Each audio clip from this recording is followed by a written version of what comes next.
Hi, my name is Matin. I'm a PhD candidate at UC San Diego in the Design Lab. I informally describe my research as helping learners help themselves, but before doing so, it's very important to understand the existing learning context, and here's an example of it.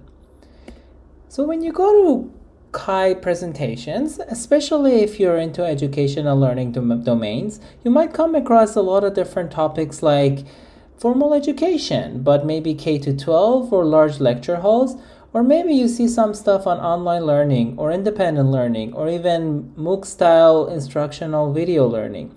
But there is one particular domain that has been given not enough attention, given its importance and significance in learning, and that's the apprenticeship model of training.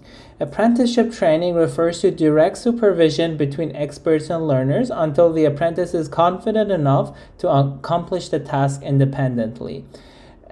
Traditional models of apprenticeship primarily look at the tangible and physical components of learning. But however, as we've grown, we've learned that the cognitive processes of learning, especially apprenticeship learning, is also important. And that has led famed psychologist Collins to come up with the cognitive apprenticeship model, which aims to make these cognitive processes of apprenticeship training more visible. And this paper focuses on cognitive apprenticeship as a guiding principle. One particular example of apprenticeship models is healthcare apprenticeship. In healthcare settings, we have residents who learn very specialized and critical skills from their attending faculty, and they very much so fall under cognitive apprenticeship with special emphasis. One particular example that I'm going to focus on in this talk is contouring education as part of the radiotherapy treatment. So consider this scenario. Unfortunately, we have someone with cancer who needs to have a consultation with their physician. The physician most likely prescribes some sort of a medical imaging like CT or MRI to understand where the tumor lies. Then we have contouring, the very important role of radiation oncologists. These oncologists will need to go through sometimes 200, 300 different image slices and outline where the tumor lies. But not just the tumor, also the surrounding healthy tissues. And they provide the blueprint for where this high-dose radiation is going to be applied to. There are a couple of things very unique about contouring, and that's that it's very cognitively loaded.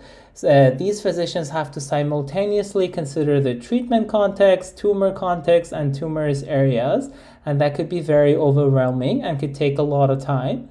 Also, contouring can be quite subjective.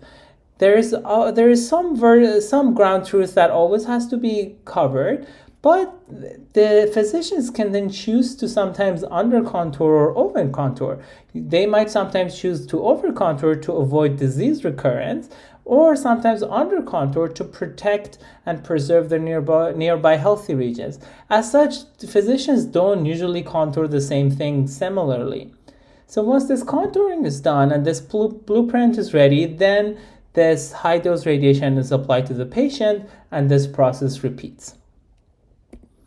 Contouring, despite its importance, happens to be the weakest link in radiotherapy treatment because of how many errors happen and how detrimental they are to patient safety. There's a ton of trial studies that show sometimes 81% of anal cases had incorrect contours, and these mistakes not only decrease patient safety, but also decrease patient survival by sometimes as high as 22%. As such, the research question that we are following in this presentation is what are the pedagogical dynamics and apprenticeship models of contouring training during medical residency programs? And by these dynamics, we mean mostly the expert faculty's teaching methods and novice residents' learning needs. To do that, we followed a 3-step participatory design. First, we had think aloud and interviews with 4 faculty and 6 residents from the radiation medicine department at UC San Diego. We asked them to contour a partial patient case, and as they were doing it, we asked them to express their thoughts out loud. That helped us to understand the process of contouring. Lastly, we reflected on those notes as part of these semi-structured interviews, and we also asked explicit questions about their teaching methods and learning needs. Then we engaged the same participants in 2 design thinking workshops, and the topic of these workshops were design your ideal contouring feedback interface. Design thinking workshops are this type of workshops that aims to guide the learners guide the participants in order they can create, they can solve the problem that they're facing through 5 phases: empathize, define, ideate, prototype, and test. We published a case study on our experience, especially because we ran this workshop remotely at CHI 2021, which you can check out. So these 2 steps were great. They gave us a lot of in-depth information about contouring and pedagogical practices. But it was only at UC San Diego, so we tried to make it more diverse. As such, we introduced a global survey, which we sent out through one of the most popular contouring atlases called eContour, and we distributed our survey to the 2,500 most active users. They were designed in a reflective style, which aims to get the participants to go beyond the look and feel of what they are seeing and starts again proposing solutions to fix the problems they were facing.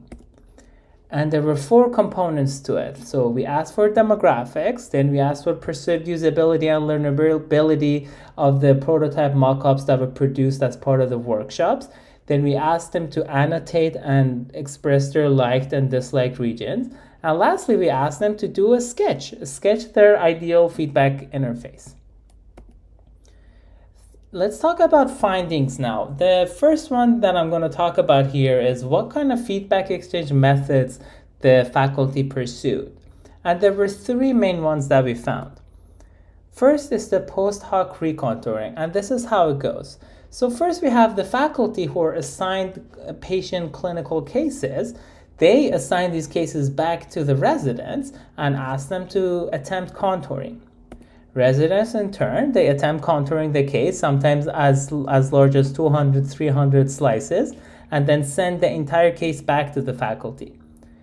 The faculty would then essentially recontour the entire case and send it back to the resident so they can reference to it as a solution.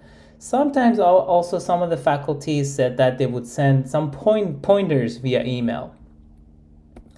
The second method of contouring is the one-on-one watch-along, is when the faculty would contour a case, the resident would sit next to them and they would just watch how the faculty would contour, and the faculty would express their thoughts on how they were going about contouring this case. We got some interesting feedback from the participants about this because they found it to be very tedious and painful, and sometimes they didn't necessarily think that this was needed because a lot of the time you're adjusting pixel by pixel and things that might not matter that much. They reflected on past experiences that sometimes they had to stay till 10 o'clock at night to go through these contour with their faculty, and they didn't think they got a lot from it. The third method is the ad hoc co-contouring, and that's when junior residents would sometimes grab a senior resident and contour a couple of slices in front of them. And they realized that they mentioned how a couple of slices would probably be sufficient and they would continue the rest of the contouring on their own. So these were the findings from the interviews. Now let's talk about the workshops. To remind you, the goal of the workshops were to design the ideal contouring feedback interfaces. In the first session with the faculty, they introduced these 2 mockups. All the details about these mockups and the ones that I'm going to show later are on the paper, so feel free to check it out. For now, maybe I'll touch on a couple of specific things. There was a decision to be very explicit about what these differences are and what these differences mean and how clinically significant they can be.